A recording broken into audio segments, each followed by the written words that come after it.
Oops, pray muna tayo. In the name of the Father, the Son, and the Holy Spirit. Amen.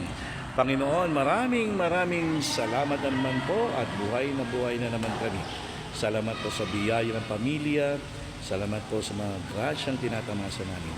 Panginoon, ngayong araw ng linggo, naway patnubayan mo kami, gabayan mo kami, upang sa gayon may sakatuparan namin ang iyong kalooban, lalo na ang mga mensaheng maririnig namin sa mga simbahan, sa mga bahay pagdalaminan. Naway ito'y may sagawa namin sa aming mga panalita at sa aming mga pakitugnay sa aming kapwa.